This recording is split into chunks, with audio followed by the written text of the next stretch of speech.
Yes, it was a Sunday. You want some music or not? It was a Sunday just like any other Sunday. And actually, it was quite a busy weekend. And Sunday, I have a visit by Kelvin.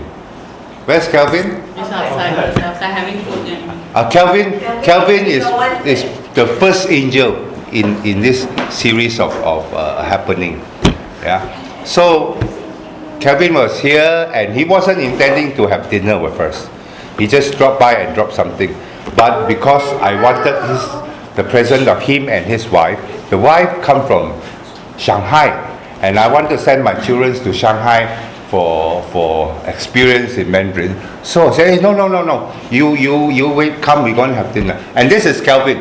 This is one of my greatest angel in this host series. Yeah, and he's Teresa's nephew. So on Sunday, I said, no, come, let's have dinner very fast one. So we went to Sen Yan to have dinner. In fact, she was thinking of seafood out in Blakong. Say no lah, so far away, quick one. And Sen Yan, you know all Sen Yan is, Yes. So Sen Yan can have dinner very fast. Within 20 minutes, 25 minutes, we are done already. So by the end of the dinner, I suddenly feel all the blood was drained from my face after we finished the dinner. And that moment, I said, no, something very wrong. Just send me to hospital. I have been a very healthy person. I have never had anything to do with hospital in my whole life. Even cold and all in our family, it doesn't affect me. So when I said, I'm serious, need to go to, she also worried.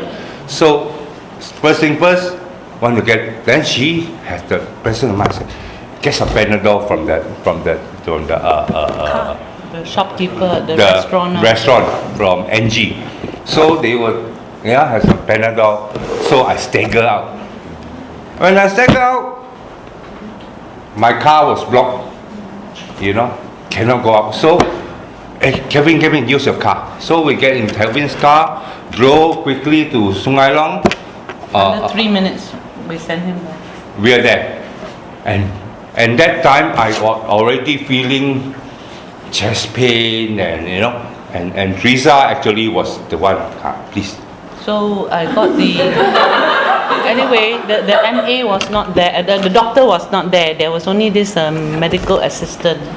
So what happened was I was screaming for him for aspirin, for him.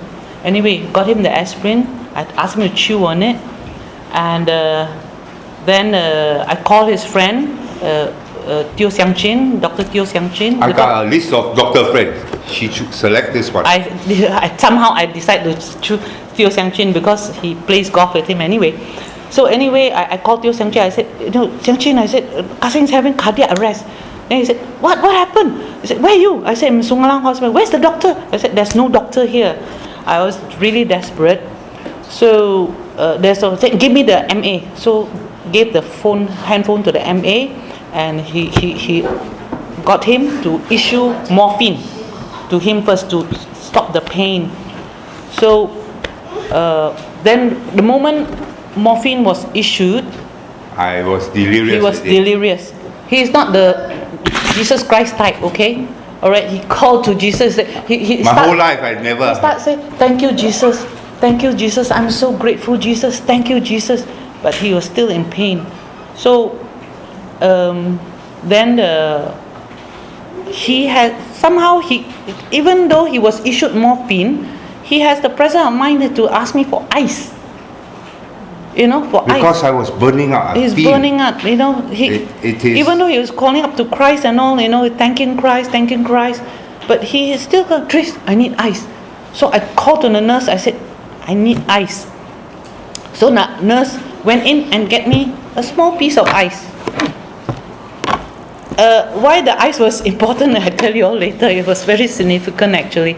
So I broke the ice and it was not enough. So somehow my nephew came in and I said need ice.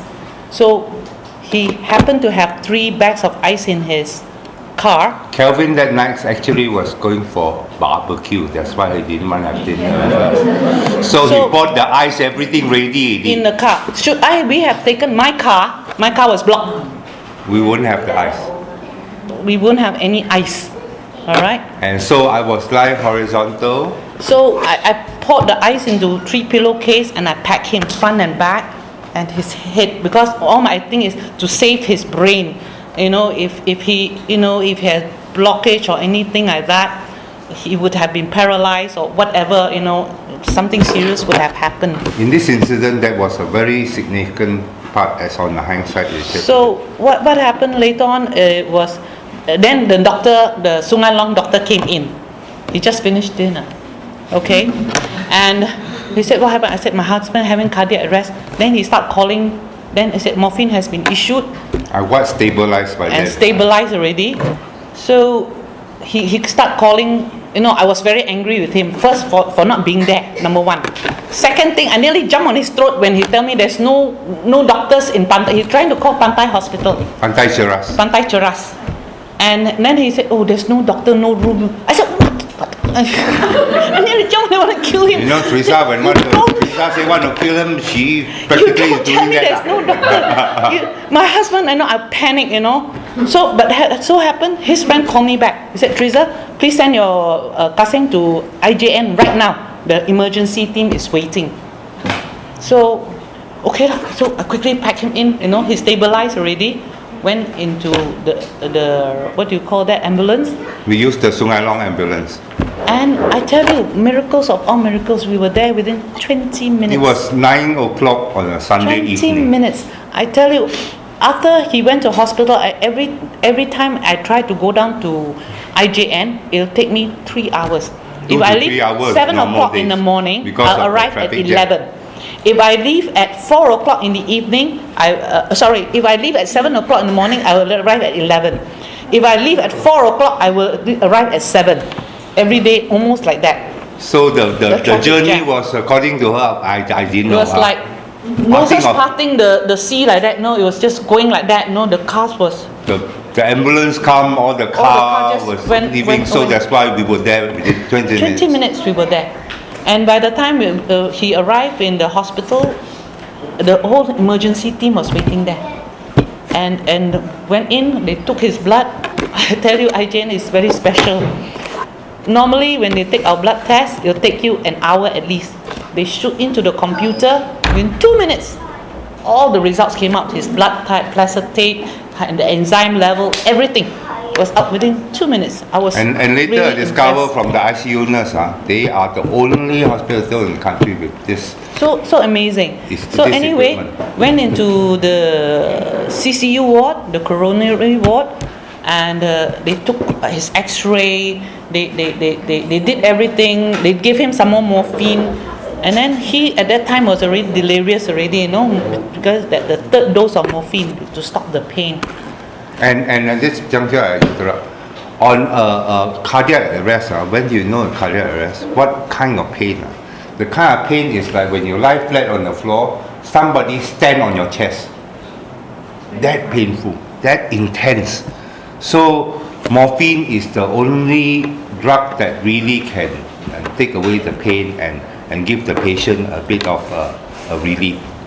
So after that, then he saw my concern, I was scared, He saw my concern in my face. He said, "Don't worry, dear." He said, "Jesus got me in his hand." Jesus there? Jesus tell me. Jesus is with me. Don't worry. My husband is not that religious, He never used Jesus one. And yet, he said Jesus was with him. And at that point, I look up and it was Dr. Nguyen, the Vietnamese doctor, was giving him some acupuncture, points, he was doing acupuncture, and he tell, "Jesus got me," and then Jesus is there. It's okay, don't cry, darling, don't cry. Jesus got me in his hands. So, okay, so I know he's quite delirious also, I just leave it at that. So, okay, so they went some tests and things like that, they went to an X-ray, then nothing wrong. At that time, I didn't know what we did was right. It was the ice that slowed down everything. The thing didn't burst. It was tearing, but my it wasn't aorta was And tearing also aspirin, like and it was was the aspirin bleeding. that. When I first felt that blood drain from my head because blood wasn't reaching my brain. So, and immediately after the bleeding, with ice pack lying horizontal, had stopped the bleeding. So on X-ray, on all the tests, it doesn't show. It doesn't show. Any The leak only at thing all. that showed that was abnormal was his esophagus. The esophagus, and A I little bit thought off position. I thought maybe, oh dear, we are paying for, he smokes, so, I thought lung cancer, that the first thing that hit my mind, lung cancer. So I kept quiet. So, okay, never mind. So he was in hospital, he was stabilized. So That was on Sunday night, we Sunday passed. night. All Then the Monday, tests, nothing. The whole day Monday, nothing. they did all the tests, another round of Cannot tests. see anything wrong. I was already stabilized, and I wasn't too aware of what's happening because the chest pain was still there, and they still put me under sedation. So whole day on Monday morning, nothing happened. So- Then come to the night of the second day, on a Monday night. Monday night, yeah. So nothing happened. So I went back home, I went to sleep. I said, "No, nothing is okay, he's fine, he's in safe hands." So I come home and sleep. And he got a friend who is a night bird. He called me 1:30 in the morning. Oi, why are you not in the hospital with your husband? Cardiac arrest, I A said, good no, friend he's knows okay, from- he's in yeah, good yeah. hands. Don't worry. Then 2:30 he called me again. Hey, why are you not in the hospital? Another angel. You go to the hospital. Is that your phone? Yeah, that angel. And then by 4:30 he called me one more time. Okay, I gave up. So why was it important? I tell you afterwards. 5:30 I left the hospital. If I didn't leave for this hospital, nobody would have signed the paper. No, you for see his what happened? surgery. By that time, on Tuesday morning, it was already second day there. Every morning, I use my toilet to move my bowels. So second day, tak buat itu, betul punya, didn't do my business. So very uncomfortable. So I tell the nurse, hey, can I go use toilet? Then I said, hey, we can bring the toilet to you, I said, no lah, I can walk. So okay, I'm good actor to think that, make them believe that I can handle myself. But the minute I get out of bed, I fell, boom, my This aorta thing burst. burst. Then they know what happened. Then only we know what happened. Then only That after one was just a the little second. tear only because of the ice and the aspirin. It thinned out the blood, and because And of the she ice. was there within the next 10 or 15 minutes. Yeah, after that thing happened. If I was not there, nobody signed the paper. If I had left at 7 o'clock, the usual office hour, I would have been there 11 o'clock. And how you the aorta burst? I didn't know. He They didn't know. He didn't know. At that time, I just the fell. nurses and doctors and- knew already. The thing was no good. So Even though life threatening when the close relative not there, they wouldn't operate. Yes. They would. I'm not sure about that, but I was there to sign the paper. Okay. would need somebody to sign before they would So do. critical. Yes. I don't know. So anyway, I was there to sign the papers lah.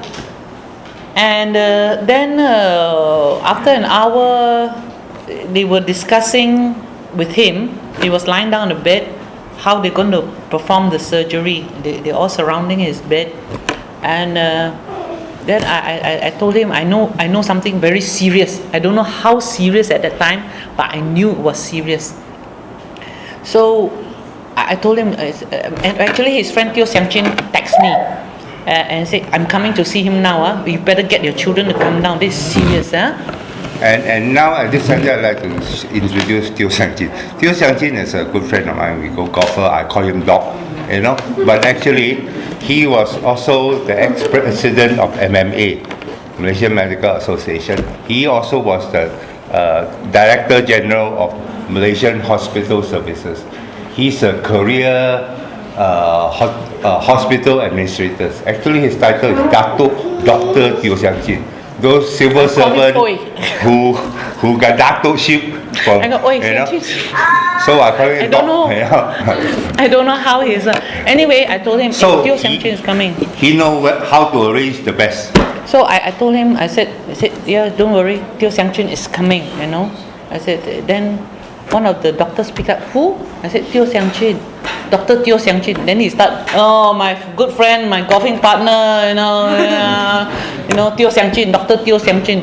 Then suddenly, I noticed the whole group went to one side and buzz. And then the whole team of surgeons changed.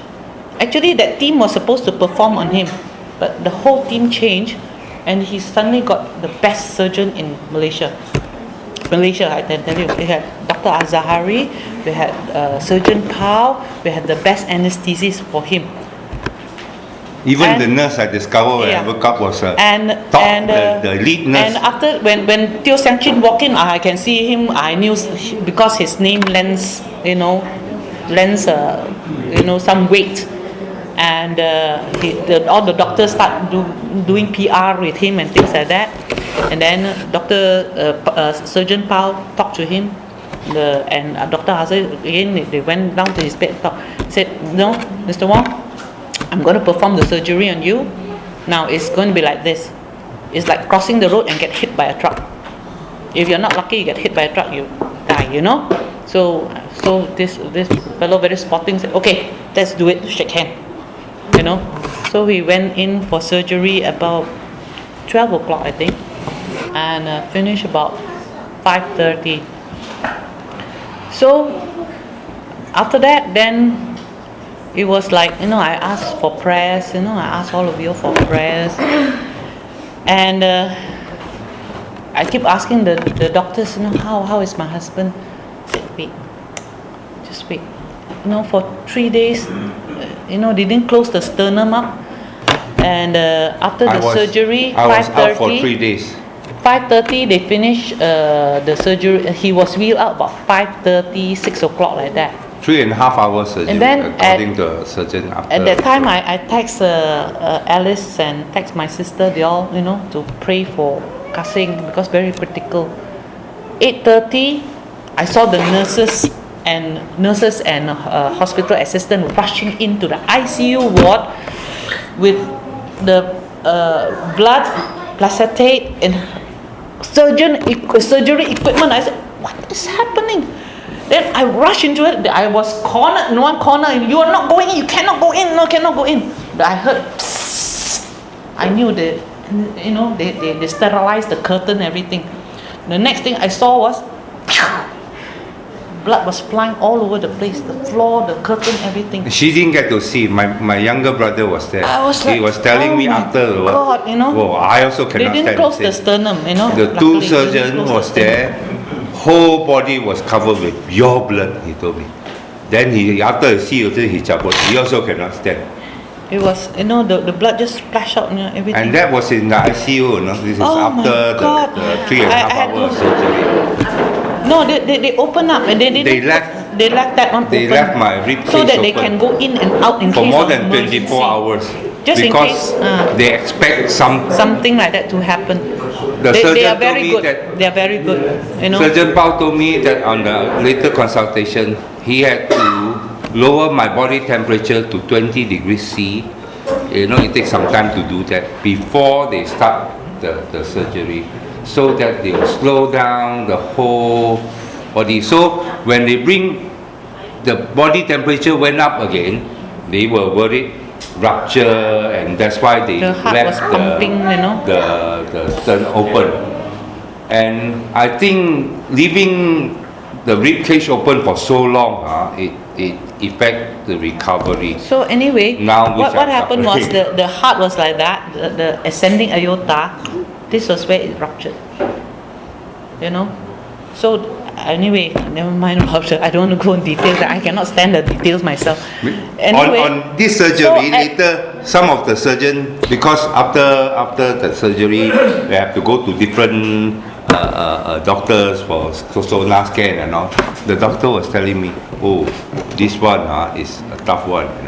So anyway, most surgeons would not. After that first, that was second time they saved him that day.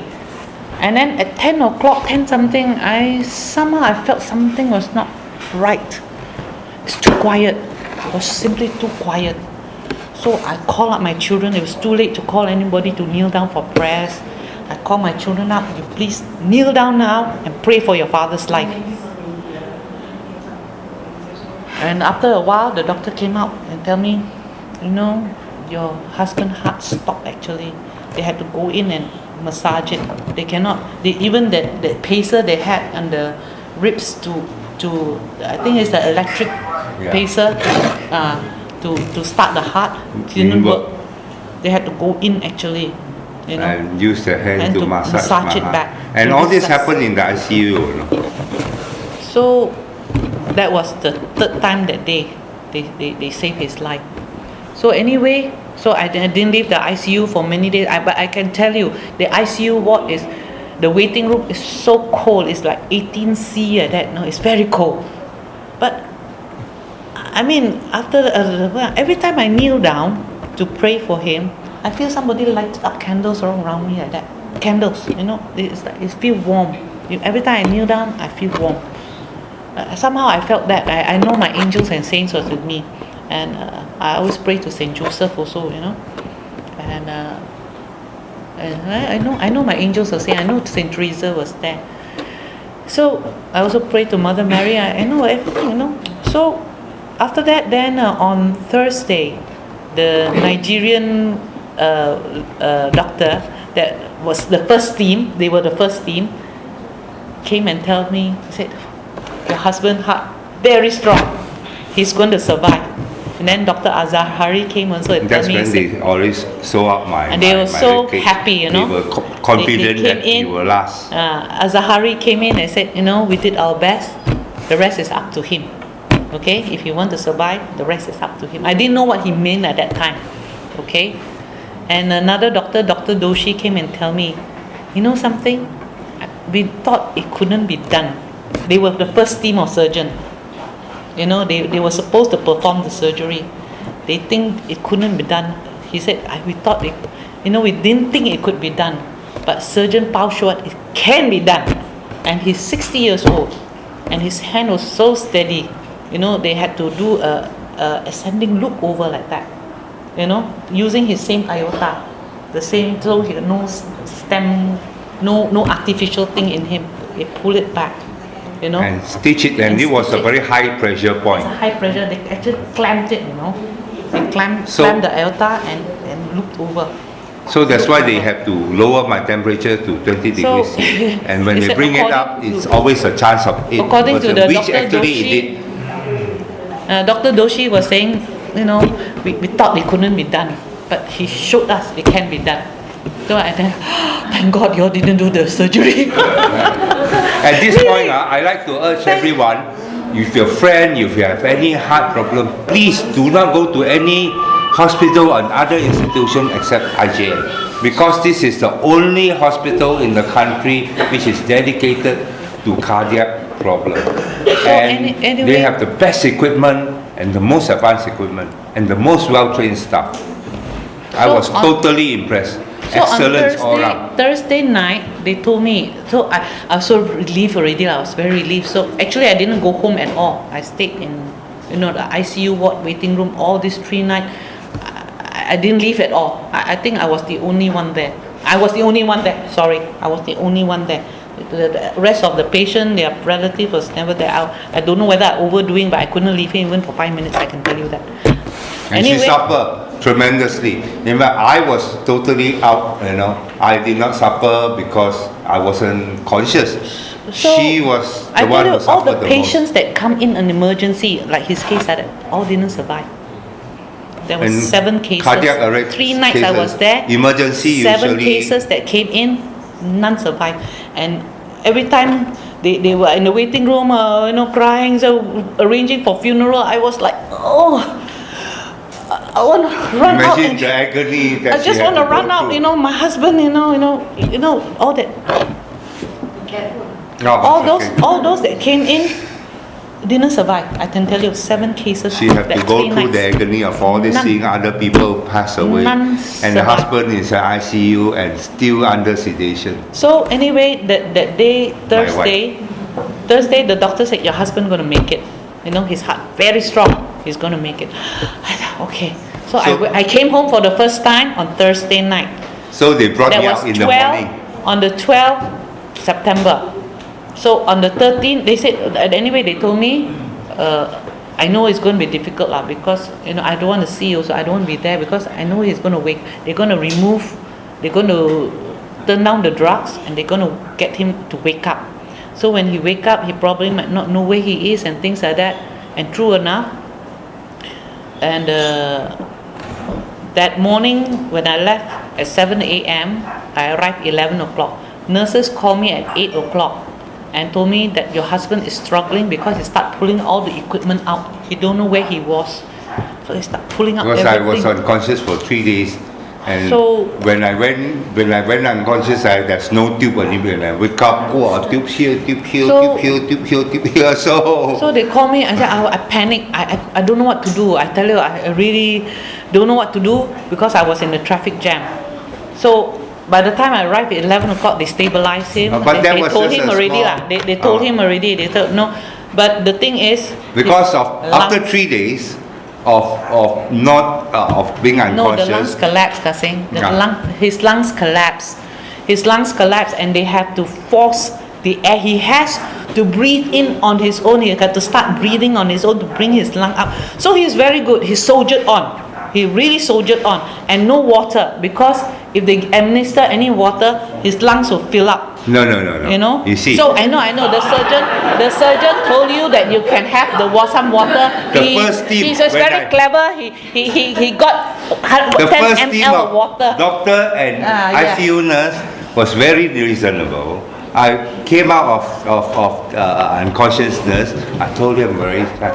So I negotiated 1 ml of cannot water give water because on I the don't- syringe. So I put in mouth. I slowly suck. It took a long time for me to finish 1 meal. You know, if you have anyone, you know 1 meal is But that he was much very water. good. He So you soldiered only on, you know. reach here. Wow, it was such wonderful feeling for that 1 meal water. And negotiated every hour I got 1 meal. So anyway, So I was very happy. So come to the evening, change of team of doctor and nurses. Oh, they denied me that. This new team, I was really upset. My goodness, the air was going into his I- mouth without any water. I So was that was insulted very because they painful, think you know. that I would jeopardize my own chances of survival and recuperation. You know, but I denied me. I said, whole morning I've been having 1 meal per hour. I've been doing so well. Everybody is so happy. I was the most cheerful. I even saw my neighbor coughing. I said, keluarkan kakak. Now like balik kampung like that lah. Keluar your phlegm, you know. All the nurses seldom see a patient like that. So, So anyway, how he can was- you deny me that? Then she came in. Instead of standing on my side and ask for that 1 meal, she tell me, no, you cannot have it. You cannot have it. I was really upset. Instead of helping me, you going on the other side and not on my team. My blood pressure was really pumping. Anyway, the thing, his blood pressure went up like, very bad, you know. It was like, I can see it because I know, because the doctors told me if they give me any water, it will fill up his lungs. I instead, also know. pneumonia, you know. So he was stubborn, and his BP was going like 230, 240, 250, 260, 270, Oh, the heart will burst already 280. about He to- just had a surgery, you know. I was like, and I tell you, his bed, 3 sides of the bed were all filled by all the machines. There's no way, there's no place. It's only at the foot of the bed. So I see him like that, desperate. I was desperate. I said, Kah Seng, we She came so begged me. far. I kneel down and I called Kah Seng, surrender to God. I said, God, help him. And that minute, I could see, wow, she kneel down. You know my wife, very forceful one. I said, she kneel down, only another young nurse also kneel down beside her. Wow, some ICU nurse also, she can get them to kneel down. No? I say, okay, I keep quiet. You see, and by that time I already have noticed, I'm always very observant, the ICU nurse, they got different category, seniority. One is the total black headgear, because in ICU all the hair, all the face mask is totally concealed all the time. So they have black headgear, blue headgear, and the dark blue. So that was a light blue headgear, a young nurse. She kneel down, pray at me, please, don't go this, boom, this one also, wow. There's no place to high man, my wife, ICU nurse also can that do was that. his and in my mind, I wasn't under sedation or He was anything. not on drugs, that one he wasn't on drugs. Okay lah, I kala, keep quiet. So okay, I keep quiet.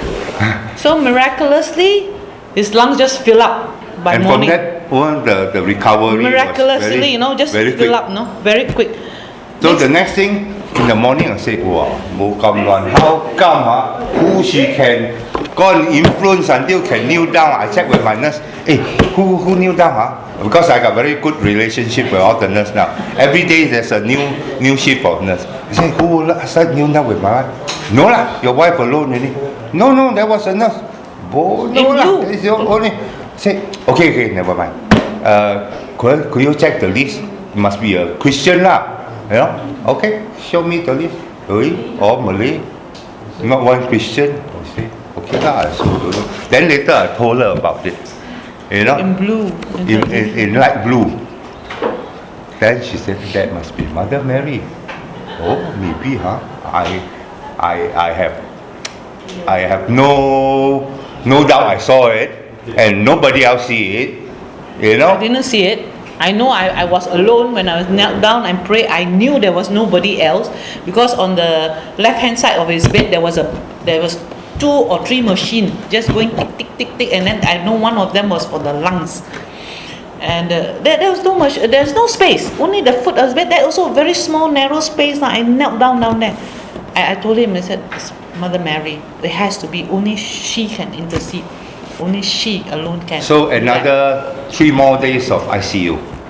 Yeah, and I was very good lah, very positive. I tell no stories, make them, I get to talk to her. So 3 days ICU, okay, gone past very fast. So the 4th day they changed it to HDU, high dependency unit, where I could have a single room. Wow, such luxury lah. In IJN, when they have the single room, really like 5-star, It's a suite. I gave him a suite. He even had butler service, I can tell you that. The chairs are different, really nice furniture, has got bed for somebody to take care. Even the machine, monitoring machine with all the tube is outside. The nurse outside will monitor. So I try to text anything, I get excited, the nurse will come in, hey, Mr. Wong, what are you doing? So anyway, that was the day I feel so glad. The feeling is like joy and gladness of being well-being, So spent 2 nights of that. Wow, so happy. On the 18th, I check in on the 8th, check out on the 18th, like I'm the first one, the last one in, the first one out in the ICU, Yeah, it's true. Wow, everybody say, wow, I also know how to pretend now. I pretend I'm very strong, do all the exercise, doctor, the physio say, I will walk 2 rounds enough. I can walk 1 more round. Okay, that's right. So on the 18th, Dr. Pao come and check, cut all the, wow, I'm so happy. Wow, take long time, half an hour to pull out this knee, wow, so painful. Oh, never mind, I bear the pain, Okay, the last day, waiting, so happy. Already on my Facebook status, I'm checking out for my IGN, some of you will see, so happy. Waiting, then she waiting for her to go and pay the bills and check out. Paying the bills, later I'll tell you how excellent IJN is. I cannot say enough how well run IJN is. Yeah, but anyway, I was waiting for her to come back with a wheelchair to wheel me up. And in the room, there was 2 chairs facing like that. Yeah, and there was a door coming in this way. I was sitting on this chair, in a similar chair like this.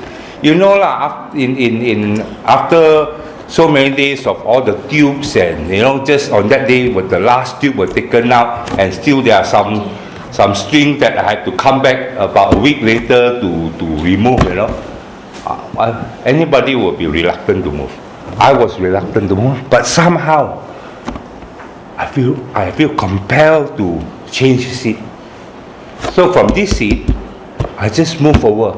The minute I move over, I felt this bright light, this energy, just like hit me on the face. And at that moment, and this moment, I look up, and also I see exactly the direction where Muslim in most hotel room, where you see the arrow where they pray to the Qibla.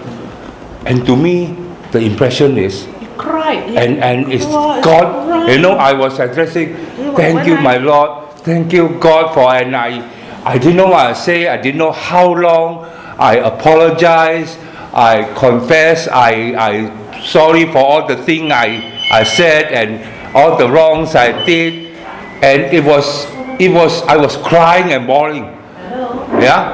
But the impression when I saw the Qibla is, God was telling me, I am one God for all. I am one and the same. That was my impression. And it took me a long time. So when she came back in, I asked her how long have she been. She said about 1.5 hours, because it took some time for her, and I didn't know how long. And I cannot recall exactly what transpired. But when she first come back in, I remember the first sentence I said to her, sorry, please. He was crying like, I said, sorry, please. I cried. Your heart is tearing. And God was here, but God was here. He tell me God was here. God was here, but he looked like my father. I was so apologetic because I have the impression of God must be a Middle Eastern man, blue eye, with crazy hair, But I got the impression it's my father and his prime in his 40s. I didn't actually see him. I just got the impression. I can't recall any real conversation. I did not know how long was it. Only thing I remember that I did confess, I did apologize, I did say all the things that, all the things I have wrong about the religion, or any religion for that matter.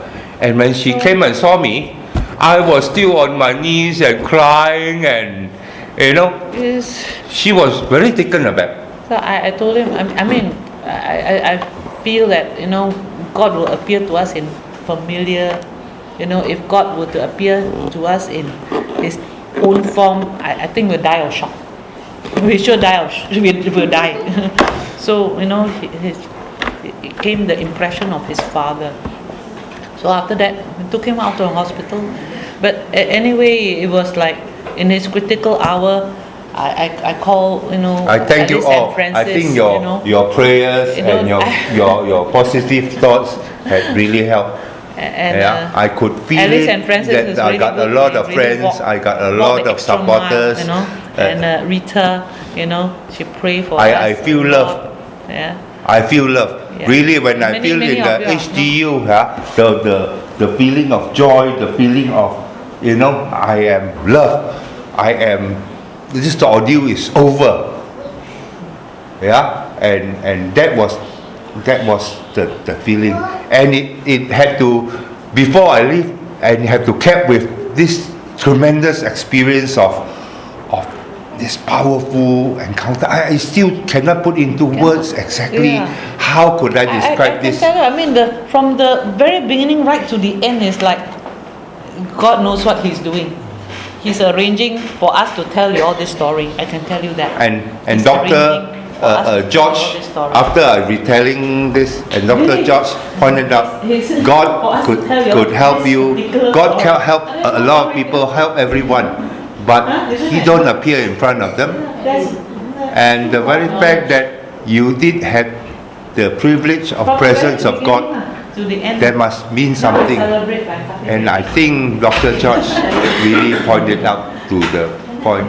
And I'm still figuring out what's my purpose, why God had been so merciful to me for someone who had not done the duty of prayer. Like today, I still could not manage the simplest of prayer.